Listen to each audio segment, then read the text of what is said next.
Bonjour à tous, c'est Audrey Estrogo, bienvenue sur Cinécran. Bon, allez, s'il te plaît, répète-le-moi. Nathalie, ta grande sœur, est schizophrène, violente et imprévisible. Ouais, c'est ça. À la folie a été tournée dans une énergie et une temporalité très courte et qu'il a mis, voilà, on l'a fabriqué en une dizaine de jours et on met 3 ans à pouvoir le sortir parce que pas de cinéma, parce qu'après trop de films et après Suprême, donc il fallait attendre encore. Finalement, il rentre dans les clous, c'est-à-dire à peu près 3 ans d'existence de moyenne basse pour exister. Donc voilà, c'est la petite anecdote qui me fait rire, mais c'est vrai que c'est très perturbant de sortir un film après un autre qu'on a tourné avant, voilà. Mais c'est la vie du cinéma. J'ai un rapport très compliqué à la musique, ça paraît très bizarre de dire ça avec 2 films musicaux dans ma filmo, mais c'est vrai que sur un film classique où la musique n'entre pas dans la narration, j'ai un rapport, c'est très compliqué parce que finalement la musique c'est le seul moment où le réalisateur n'écrit pas la partition. Quand bien même vous donnez vos intentions, vous dites là je veux de la musique là et comme ça pour faire ci, pour faire ça, vous l'écrivez pas cette partition et c'est la seule. Le montage, vous êtes avec votre monteur, enfin je veux dire la lumière, le cadre, tout ça, vous êtes là, vous êtes partie intégrante de la fabrication de A à Z, sauf là. Donc c'est toujours une intrusion, c'est quelqu'un qui rentre dans votre univers, qui s'approprie aussi votre travail pour évidemment le sublimer, mais il y a toujours ce pas qui est très compliqué, donc moi j'ai toujours eu beaucoup de mal. James, c'est effectivement la 2e collaboration qu'on a ensemble. On se connaît depuis qu'on est au lycée, donc sur un film aussi intime finalement, travailler avec quelqu'un dont je suis proche, c'était quelque chose de très de naturel en fait et d'évident. Et James, il a cette capacité incroyable, c'est un grand sensible, donc il cherche vraiment à comprendre ce que je veux, il m'enregistre en train de parler de la musique, comment je la veux, pourquoi, etc. Et il veut pas briller sur le travail de quelqu'un d'autre, il cherche vraiment à s'intégrer dans le film pour que la musique semble être née avec le film en fait. Sachant que là, on a une musique à la fois très assumée, très lyrique, ce qui m'est jamais arrivé de faire dans mes films, et en même temps, on est aussi très sur des... Je voulais l'intégrer au silence. C'est très bizarre comme réflexion, mais je voulais que la musique s'intègre au silence. Donc on est des fois sur une note qui s'étire, sur une ligne juste palpable. On n'entend pas vraiment, il y a de la musique, il n'y a pas de musique, c'est un bruit, on ne sait pas. Puis petit à petit, on fait rentrer la musique comme ça. Et il l'a fait, je trouve, de manière hyper remarquable. Il est très doué, vraiment. Il a d'abord lu le scénario. Ce qui lui a permis, j'imagine, de réfléchir à un thème, à s'immerger dans un univers. Il est venu au montage, il est très vite venu, il a regardé, réfléchi, on a parlé. Et puis après, vous parlez sur du concret, c'est-à-dire il fait tout de suite une première proposition.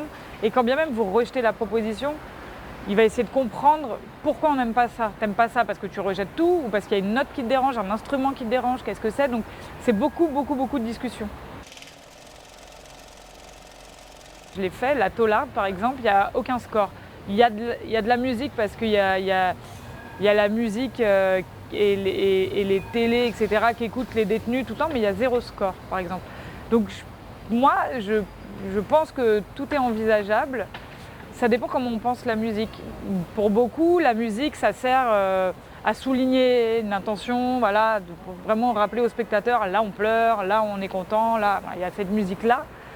Il y a aussi la musique qu'on utilise pour rattraper. On a foiré complètement son taf au tournage. Les intentions ne passent pas, la musique souvent aide, avec le montage aussi, à un peu rattraper tout ça. Mais moi, la musique, c'est vraiment un acteur, au même titre que la lumière ou un mouvement de caméra. Donc il faut qu'elle ait un sens, en fait. C'est surtout ça, et qu'elle soit très en accord avec l'intériorité d'un personnage. Donc c'est souvent un process qui est long et à mettre en place, et j'ai vraiment du mal. Hein. Je suis quelqu'un qui a du mal avec la musique. Eh ben, je ne sais pas. En fait, on met tellement rarement la musique de film en avant. Enfin, je crois que c'est très culturel. Hein. Les Américains, leurs compositeurs sont des stars. Enfin, ils remplissent Bercy. Enfin, il y a quand même, c'est Hans Zimmer qui a encore rempli Bercy il n'y a pas longtemps. Nous, non. On va pas se mentir. On n'a pas cette culture-là. On ne leur donne pas aussi l'opportunité de briller. C'est pour ça que je trouve que ce festival est très intéressant parce que c'est rare. de mettre la musique en avant alors qu'effectivement elle fait partie intégrante des films et ça depuis toujours en fait, depuis le cinéma muet c'était la musique avant toute chose pour faire passer les intentions donc mais c'est vrai que non, est-ce qu'un compositeur me ferait venir en salle? Je crois pas. Totalement. Parce que d'un coup vous dissociez la musique du film, c'est très bizarre, c'est-à-dire on peut penser sur la meilleure musique, ce sera celle qui fait le plus score avec le film. Ou est-ce que la meilleure musique est aussi la musique du meilleur film? Ou est-ce qu'on peut primer un film qui n'est pas forcément abouti mais qui a une super musique? C'est Scorsese qui avait dit le principe d'un chef-d'œuvre, c'est que vous ne voyez rien, voilà, on ne peut rien dissocier, on ne voit pas le travail, on ne peut rien sentir, c'est un chef-d'œuvre, c'est une unité. Après, est-ce que la musique est censée parachever un travail et l'unifier, le sublimer? Alors oui, c'est forcément le meilleur film qui a la meilleure musique parce que la musique apporte sa pierre à l'édifice et de belle manière. Je sais pas. Ou est-ce qu'on peut reconnaître le talent d'un musicien malgré la défaillance d'un réalisateur? Enfin, voilà, ça c'est des vraies questions. Souvent, quand j'écris, j'écoute pas mal de Philippe Glass, alors de Max Richter, c'est la même chose et en même temps c'est différent. Parce qu'il y a ces histoires de ritournelles, de trucs assez entêtants. Philippe Glass, on est plus sur du minimalisme. Donc ça, c'est des BO qui me parlent. Après, par exemple, dernièrement, j'ai vu un super film à plein temps et la musique est un personnage du film et j'ai trouvé que c'était super en fait, que ça faisait vraiment corps avec le film, que ça fait partie du film, c'est un personnage du film au même titre que Laure Calamy quoi. Et j'ai vraiment, c'est un film où j'ai vraiment aimé l'utilisation de la musique. En fait, Toi, moi, les autres, c'est une expérience à la fois très heureuse et très douloureuse. Et très heureuse parce qu'aujourd'hui, il y a peut-être 10 ans qui se sont passés et que c'est clairement une expérience sur laquelle je m'appuie encore aujourd'hui. Et évidemment, quand je me retrouve à faire Suprême, filmer la musique et mettre en scène la musique, c'est totalement différent. Ça s'appréhende de manière différente qu'un tournage classique. Donc j'ai une expérience qui m'aide et qui me donne des réflexes incroyables. J'étais très jeune, j'avais une grosse équipe, un gros budget. Malgré tout, moi qui n'avais pas de formation et qui sortais que d'un film, Regarde-moi, il s'est fait avec 1 million, c'est quand même un vrai film, etc. Mais c'est pas la même chose qu'un budget de 5 millions, qui était en plus un film de commande, donc avec des attentes, une contrainte, un cahier des charges, qui m'a pesé et dont j'ai pas su tout le temps m'affranchir. C'est quand même une super école et j'ai appris énormément sur le cinéma dans son entièreté, que ce soit l'industrie en elle-même comme vraiment la fabrication d'un film. Donc pour ça c'est heureux, c'est malheureux parce que c'est pas le film que je voulais faire non plus et c'est ça qui a été compliqué à assumer derrière et c'est toujours pareil, hein, on vous fait ça, vous dégringolez de la pente et peu importe la raison pour laquelle on vous pousse, après il faut tout remonter. Mais c'est super aussi parce qu'il m'a rappelé pourquoi je voulais faire des films et quel film je voulais faire.